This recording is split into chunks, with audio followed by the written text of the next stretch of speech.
പുറപ്പാടിന്റെ പുസ്തകം 18-ാം അധ്യായം. മോശയും ജത്രോയും.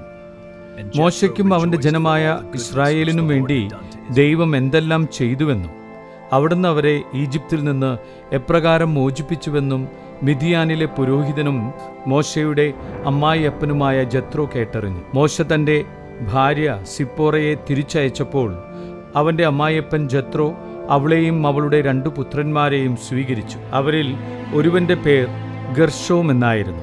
കാരണം ഞാനൊരു പ്രവാസിയാകുന്നു എന്ന് പറഞ്ഞ് മോശ അവന് പേരിട്ടത്.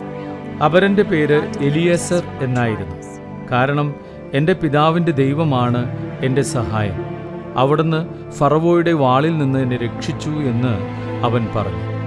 മരുഭൂമിയിൽ ദൈവത്തിൻ്റെ മലയുടെ സമീപം കൂടാരമടിച്ചിരുന്ന മോശയുടെ അടുക്കലേക്ക് അവൻ്റെ ഭാര്യയെയും പുത്രന്മാരെയും കൂട്ടിക്കൊണ്ട് അമ്മായിയപ്പൻ ജത്രോ വന്നു.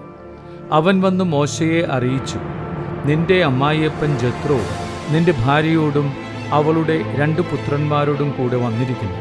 മോശ ഉടനെ തൻ്റെ അമ്മായിയപ്പനെ സ്വീകരിക്കാൻ പുറത്തേക്ക് വന്നു. അവൻ ജത്രോയെ നമസ്കരിക്കുകയും ചുംബിക്കുകയും ചെയ്തു.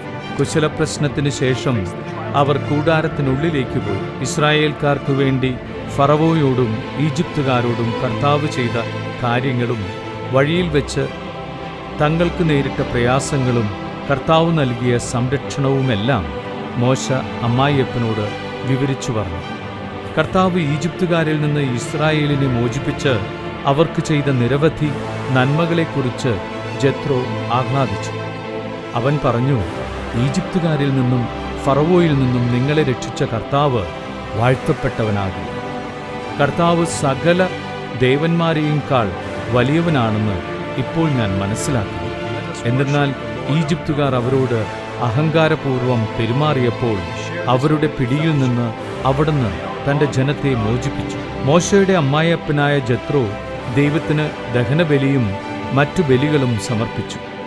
ജത്രോയോടൊന്നിച്ച് ദൈവസന്നിധിയിൽ ഭക്ഷണം കഴിക്കുന്നതിനായി അഹ്റോനും ഇസ്രായേലിലെ ശ്രേഷ്ഠന്മാരും വന്നു. ന്യായാധിപന്മാർ. പിറ്റേ ദിവസം മോശ ജനത്തിൻ്റെ തർക്കങ്ങൾ തീർക്കാൻ ഉപവിഷ്ടനായി. പ്രഭാതം മുതൽ പ്രദോഷം വരെ ജനങ്ങൾ മോശയുടെ ചുറ്റും കൂടി നിന്നു.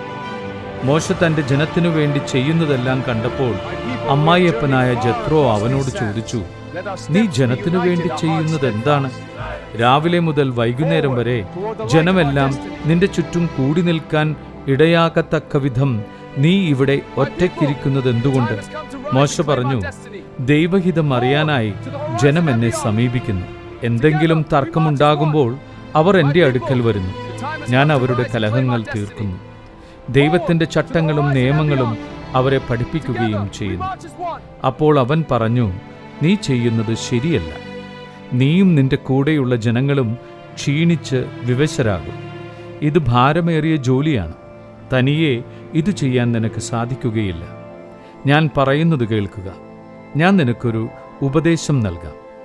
ദൈവം നിന്നോടുകൂടെ ഉണ്ടായിരിക്കട്ടെ. നീ ദൈവത്തിൻ്റെ മുൻപിൽ ജനങ്ങളുടെ പ്രതിനിധിയായിരിക്കണം. അവരുടെ തർക്കങ്ങൾ അവിടുത്തെ അറിയിക്കണം. അവരെ ചട്ടങ്ങളും നിയമങ്ങളും പഠിപ്പിക്കണം.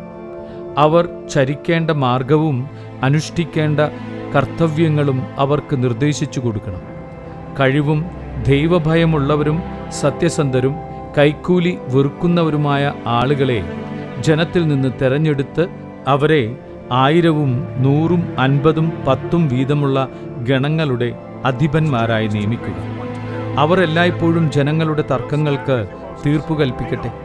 വലിയ കാര്യങ്ങൾ നിന്നെ ഏൽപ്പിക്കുകയും ചെറിയവ അവർ തന്നെ തീരുമാനിക്കുകയും ചെയ്യട്ടെ.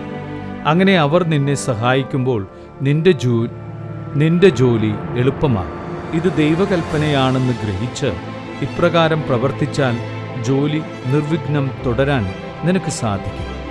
ജനങ്ങൾ സംതൃപ്തരായി തങ്ങളുടെ വസതികളിലേക്ക് മടങ്ങുകയും ചെയ്യും. മോശ അമ്മായിയപ്പൻ്റെ ഉപദേശം കേട്ട് അതനുസരിച്ച് പ്രവർത്തിച്ചു. മോശ ഇസ്രായേൽക്കാരിൽ നിന്ന് സമർത്ഥരായ ആളുകളെ തിരഞ്ഞെടുത്ത് 1000ഉം 100ഉം 50ഉം 10ഉം വീതമുള്ള ഗണങ്ങളുടെ മേൽ അവരെ അധിപന്മാരായി നിയമിച്ചു. അവർ എല്ലായ്പ്പോഴും ജനങ്ങളുടെ ഇടയിൽ നീതി നടത്തി. സുപ്രധാനമായ കാര്യങ്ങൾ മോശയെ ഏൽപ്പിച്ചു. ചെറിയ കാര്യങ്ങൾ അവർ തന്നെ തീരുമാനിച്ചു. അനന്തരം മോശ അമ്മായിയപ്പനെ യാത്രയാക്കി. അവൻ സ്വന്തം നാട്ടിലേക്ക് മടങ്ങി.